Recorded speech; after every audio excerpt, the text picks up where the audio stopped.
For one, I feel that our defense, of course, needs improvement. Mm, And, we watch film and from last game, look for ways we can improve, pick down the little nuggets we might have gone wrong and then, try to correct them. Chip Towers? Yeah, Lewis. Obviously, this Auburn game is going to be big. Two top 10 teams. You're obviously a Florida guy. Where does the Georgia-Auburn rivalry sit in your?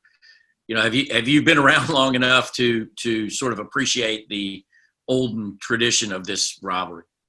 I wouldn't say I was here long enough, but from the older guys, I'm kind of getting the sense that this is very important to them, and I'm taking that on myself, to appreciate. There's a lot of tradition behind these games, a lot of emotion, a lot behind Georgia and Auburn game. So that's something I'm respecting. This is like my first really classical game that I'm starting in, and I'm Anthony Dasher?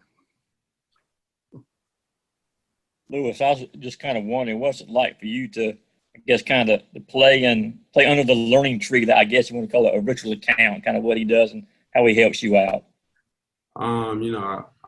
I take a lot from Richard. For one, Richard plays with a lot of motion. He plays with a lot of swag. And one thing I take about Richard, he has some knowledge to him, and he plays fast. And I try to soak in as much as I can. Mike Griffith, do you have a question? I do. Lewis, could you tell us how much weight you gained in the offseason? I mean, you look a lot bigger, and also just how much more physical do you feel like you're playing? Your run support was very impressive in that last game. For one, I gotta give credit to the strengths coach, and then the nutritionist. I think I gained 15 pounds from eating right, lifting right. And, yeah, I give credit to them.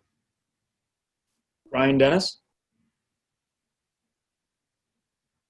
Hey, Lewis. I know that Georgia football teased black jerseys. Can you give us any insight if that's coming this week? Oh, man, I know as very little as you do, honestly. Jake Rowe, do you have a question? Yeah, Lewis, Kirby just told us that JT Daniels will be cleared. Obviously, he's got to win the job, but you have probably had some good reps against him during preseason camp. Can you just kind of talk about what he brings to the table and what it was like kind of facing a quarterback like him? JT's a very great player. He brings a lot of great things to the table, and it's awesome going against him in practice because, he makes me better, I make him better. But I feel like every quarterback brings something different to the table. Dean Legge, do you have a question? Listen, I want to ask you a question about special teams. It did seem like y'all did pretty well, generally speaking, on special teams on against Arkansas. Kirby has some critiques. Is it consistently that way with him? Does it seem like when y'all do pretty well, he always has things to clean up? For one, there's always things to clean up and special teams on defense, regardless what it is. But over here, we take a lot of pride in special teams. Special teams is very important. Regardless if you're a defensive player, offensive player, you're going to do special teams. And that's something I personally enjoy. We'll go to Connor Riley.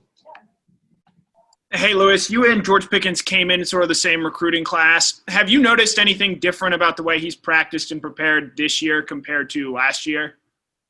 Can you repeat that? I'm sorry, you kind of cut off. Have you noticed any difference between, the way George has practiced and prepared this year compared to last year? George is always prepared really kind of the same. I mean, he's very business about the way he prepares. And, George is George. That's all I have to say. We'll go to Blaine Gilmer. Lewis, a lot of teams use tempo nowadays, but Auburn is a little bit different in the amount of formations and motions that they add also, as well as tempo. How big of how problematic is that on top of the tempo with Auburn? Tempo. I feel like the last team we played, Arkansas, they used tempo, but a lot of fast tempo. But we get ready for that in practices, and so we'll be prepared for the fast tempo and everything they have coming up. We have a couple more minutes. We'll go ahead and open it up for anyone who would like to jump in and ask a question. Hey, Lewis. When reviewing and prepping for the Auburn game this week, obviously, what has stuck out to you about Bo Nix and kind of his skill set and maybe where he's improved from last season? I know Bo Nix personally from playing with him from UGA. I think he's a very great player. He brings a lot to their offense. He's fast. He's athletic. He has a good arm, and I don't. It's not in me to say where he improves or where he hasn't improved, but all I can say is I'm really looking forward to playing against him. Lewis, can you talk about how important that Sugar Bowl was for you, getting that start and that experience as it goes into this season? It was very, very important. For one, I feel like I got the experience under my belt being the first official game that I started. It was fast, but, I got to feel how, being a starter is like, being in a big-time game is like. So now, I'm kind of more settled now. And just to follow up, what was the mood in the huddle after you guys gave up a 91-yard drive? I know this defense has high goals.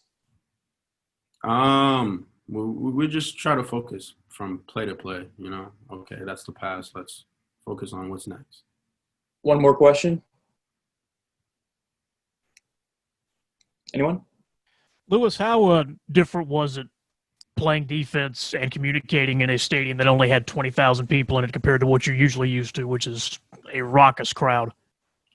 It's no different in reality because when the game starts, you just focus on your keys and focus on your assignment and the guys you're playing with. So you don't really allow the outside the outside to really influence you.